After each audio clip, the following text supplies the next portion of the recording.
tale of adventures in forests and barrows. Come to my garden, I'll sing you my songs of fairies and monsters and heroes. Come, come, come to my garden, come, come, come to my garden, come, come, come to my garden, come to my garden of stories.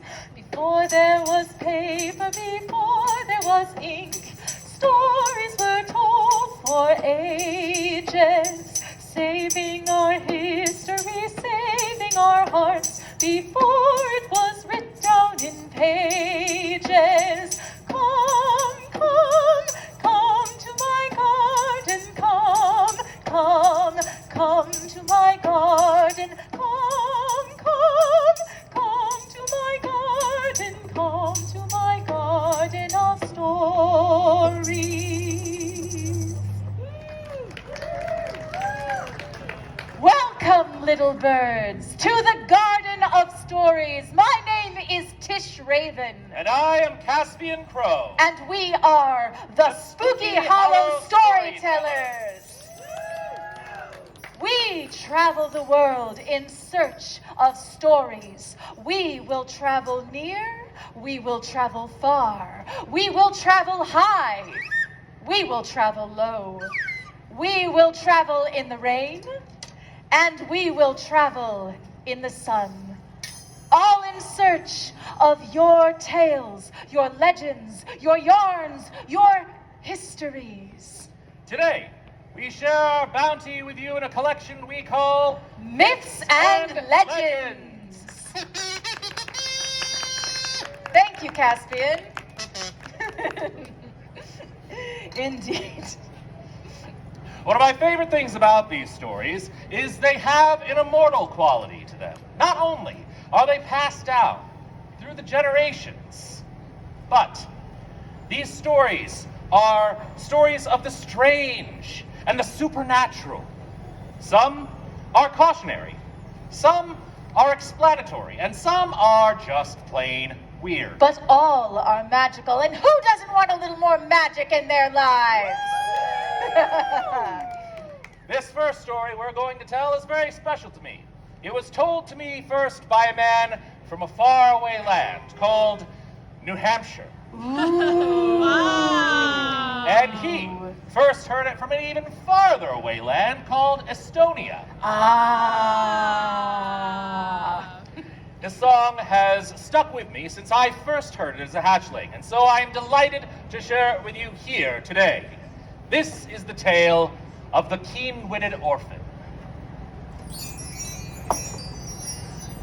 Once upon a time, there was a village that was so small and so poor that they could only afford one bathtub between all of them.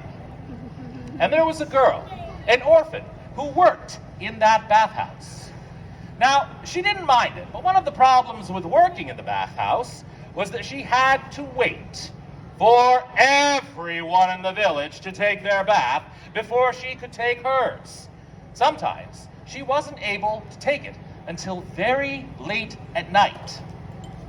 And it was on one such night, a Saturday night, where she had to wait particularly late. She could not get her bath until the clock struck 1 in the morning. She had just settled her feet into the warm tub when suddenly she heard the clatter of hooves outside and checked outside to see what was going on. And that is when she saw it. A great black carriage pulled by 6 black horses with fiery red eyes and smoke pouring from their mouths and sparks shooting up from their hooves. It was driven by a gentleman dressed all in black with a great red face and 2 wicked horns sprouting from his forehead. The devil. Beside him sat his wife, and behind them sat his 3 sons. Now the devil looked around, and he said, "You there, girlie, tonight's your lucky night, for you are going to wed one of my sons." Well, the girl did not want to marry one of the devil's sons. So she was trying to think of a way to get out of this sticky situation when all of a sudden, Sorry, he's not squeaking. Squeak, squeak! a little mouse scurried out of the barn. It was squeaking and squealing. Ask for things, but only ask for one thing at a time. The orphan girl got the idea. She looked up at the devil and said, "Oh, devil, I would love to marry one of your sons, but I can't get married to one of your sons looking like this. I don't even have a wedding dress. I simply must have a white wedding dress made of fine white lace with a matching veil and a train that billows behind me like a soft cloud." The devil turned to his wife and said, "Wife, does she need a dress to get married in?" And the devil's wife said, "Yes." "All right, fine." The devil stopped over to his oldest son and said, "You, run home as fast as you can. Go and get this girl a white dress of white lace with a matching veil and a train that billows behind it like a soft cloud. Do this, and maybe you'll be married tonight." And as fast as the wind, that little devil was gone. And as fast as the wind, he was back with a beautiful wedding dress made of the finest lace, with a matching veil and a long train that billowed behind it like a soft cloud. And the devil said, "Are you ready now?" And the girl said, "Oh, devil, I would love to marry one of your sons. This is a beautiful wedding dress. But I don't have the right shoes. I don't even have any shoes. I simply have to have a pair of fine silver slippers that shine like the moonlight." And the devil turned to his wife and said, "Wife, does she need a pair of slippers to get married in?" And the devil's wife said, "Yes." "Fine!" And the devil stopped over to his middle son and said, "You, run straight home as fast as the wind and come back with a pair of silver slippers that shine like the moonlight. Do this, and maybe you'll be married tonight." And as fast as the wind, that little devil was gone. And as fast as the wind, he was back with a gorgeous pair of silver slippers that shone and sparkled just like the moonlight. And the devil said, "Are you ready now?" And the girl looked up very sweetly at the devil and said, "Oh, devil, I would love to marry one of your sons. But before I get married, I need a ring. I simply must have a wedding ring, and it has to be a very special wedding ring. It has to be a ring made of gold that has never been touched, with a diamond that has never been seen." Wow. And the devil said, "Are you serious?" "Wife," the devil said, "does she need a ring to get married with?" And the devil's wife said, "Yes." "Fine!" And the devil stopped over to his youngest son and said, "You, run home as fast as you can and go get a ring with all that stuff on it, and then maybe you'll be married tonight." And as fast as the wind, that little devil was gone. And as fast as the wind, he was back with a stunning wedding ring, crafted of the purest gold that had never been touched, and capped with the most lustrous diamond that had never been seen. And the devil said, "Are you ready now?" And he looked like he was just about to have a stroke, when suddenly they all heard the rooster crowing. The devil immediately jumped back in the carriage, and he, his wife, his sons, and all the horses took off back down to the hot place, because there was no way the devil was going to be caught in Estonia on a Sunday morning. And the orphan girl, well, she was left standing there with a beautiful white wedding dress made of white lace, with a matching veil and a train that billowed behind her like a soft cloud, and stunning silver slippers that shone like the moonlight, and a beautiful ring crafted of fine gold that had never been touched, with a diamond that's never been seen. And she did not care about any of that. All she cared about right now was the fact that she had been arguing with the devil all night. She wanted to get to sleep. But before she could do that, it so happened that the daughter of the farmer who lived next door came walking outside to start the day. And she took one look at the girl and sniffed and said, "Where did you get all those fine things? Aren't you that raggedy orphan that works in the bathhouse?" And the girl, wanting this conversation to be over and done with, told the farmer's daughter exactly what had happened, how she had gotten all those beautiful things. And the farmer's daughter said, "That's nice." But she was thinking, what a stupid git. She could have had a lot more stuff than that. And so, the next Saturday night, it was the farmer's daughter that was standing outside the bathhouse when the clock struck 1 in the morning. It was the farmer's daughter that heard the clatter of hooves. And it was the farmer's daughter that saw the great black carriage pulled by 6 black horses with fiery red eyes and sparks shooting out from their hooves. And the driver, a gentleman dressed all in black, with a great red face and 2 wicked horns sprouting from his forehead. The devil, his wife, and his 3 sons. And the devil looked around and spotted the farmer's daughter and said, "You there, girlie. Tonight's your lucky night. For tonight you will wed one of my sons." And the farmer's daughter was just about to give the devil her reply when suddenly, squeak, squeakity, squeak, squeak, out of the corner of the barn came that same little mouse. And once again, it was squeaking and squealing. Ask for things, but only ask for And one. farmer's daughter said, "I know what I'm doing!" And she kicked that little mouse right into the corner.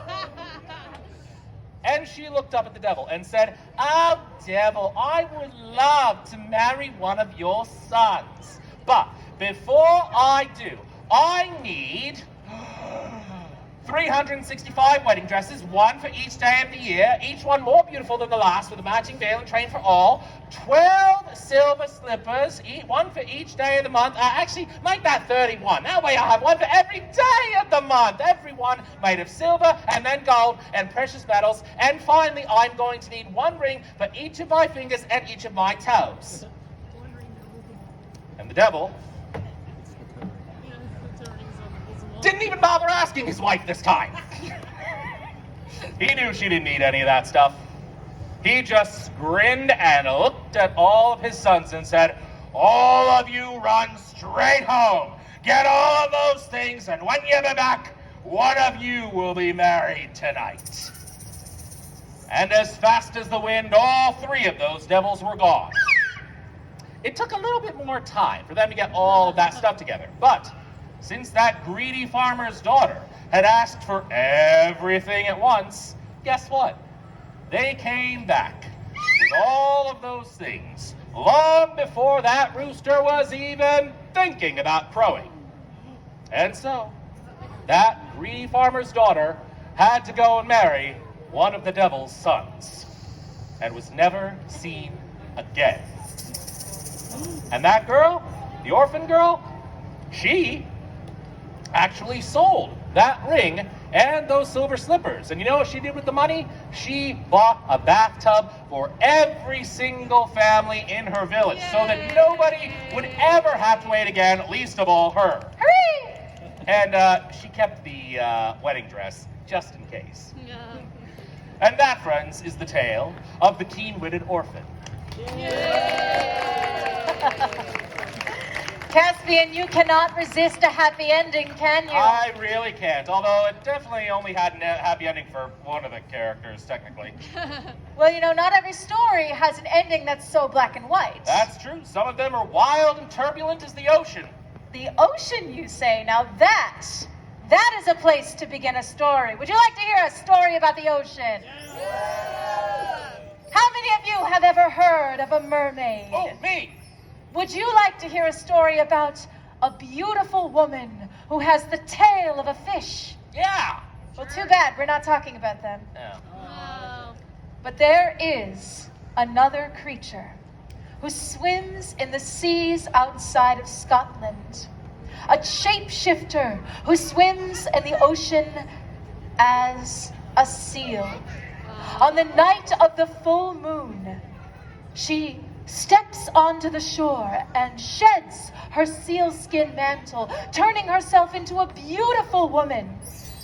And there she dances in the moonlight until the sea calls her home. Then she will put her sealskin mantle back on and dive back into the ocean until the next full moon. This creature is called the Selkie. Now, it is said that the human form of a Selkie is irresistible to humans. And the Selkie may even choose to give you her love.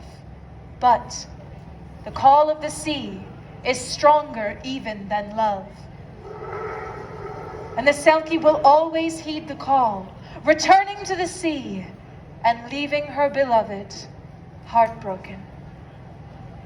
Now, a long time ago, there was a man named Toddy O'Dowd, whose father was the chief of his clan until he died. And the clan, well, they would have elected Toddy as the next O'Dowd right away, except for one thing. He lacked a wife.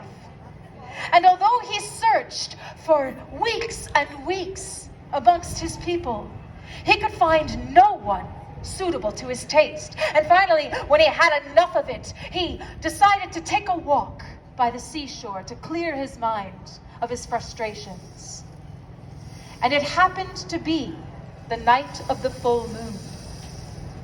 And as Toddy was rounding a bend in the seashore, his eyes fell upon the most beautiful sight he had ever seen.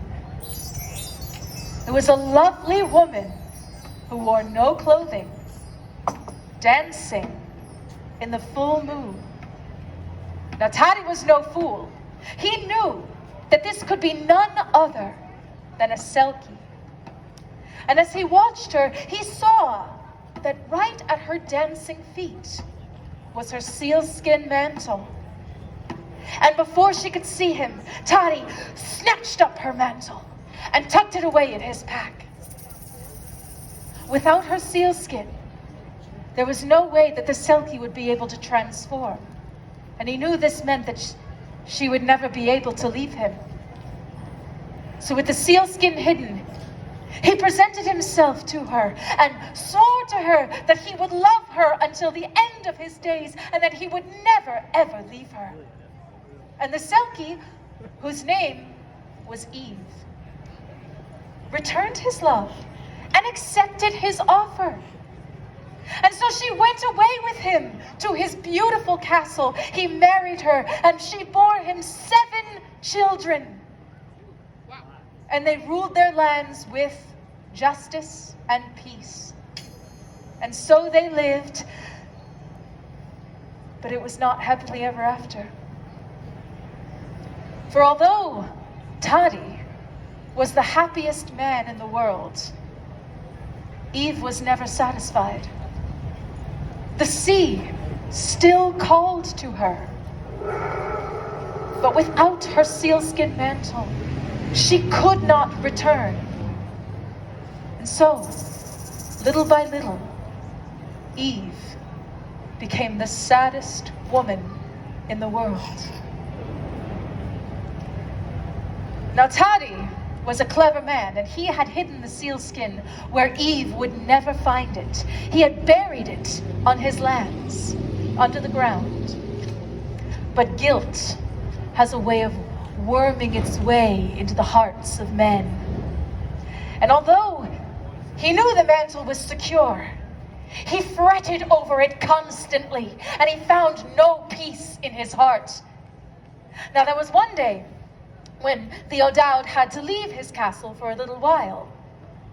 And the thought of Eve finding the sealskin mantle overwhelmed him so much to the point that he decided to dig it up and bury it somewhere else, and that is exactly what he did.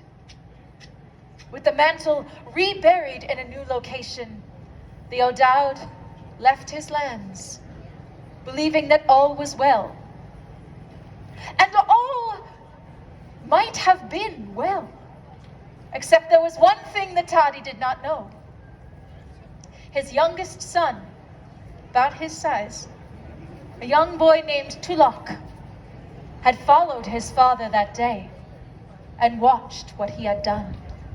And although he was too young to understand what it was he had seen, he knew that his father had something valuable and that he had hidden it away from the rest of the family. And so Tulok ran straight to his mother and asked her why his father had a pot of gold and why he had hidden it from the rest of the family. But Eve knew exactly what it was, and she asked her son to show her where the mantle was, and he did, and she dug it up, and for the first time in so many years, Eve felt complete again. And the call of the sea was stronger than ever. And so Eve gathered up her 7 children and made her way to the seaside. And as they rested on a bluff above the sea, Eve realized that she couldn't take all of her children with her into the ocean. And this thought filled her heart with pain. And so she turned her 5 eldest children into stones and gathered up her 2 youngest sons, one under each arm, and made her way to the sea. She was so close, she could feel the taste of the brine in the back of her throat. And just as her foot was about to hit the foam, she felt one of her sons slip out from underneath her arm, and he too became a stone. The last one was her youngest son, the boy who had found her sealskin mantle. She tucked him inside and put her sealskin back on, and together they dove into the sea. Toddy O'Dowd never saw his children or his wife again. But it is said that those 6 stones that were once his children wept for him when he died, and that they still weep to this day any time a member of the O'Dowd clan dies. And you can still see these 6 stones if you follow the road at Skirmore in Scotland. 5 stones in a circle on a bluff, and 1 by the seashore. The stones that were once Eve's children are known today as the mermaid stones.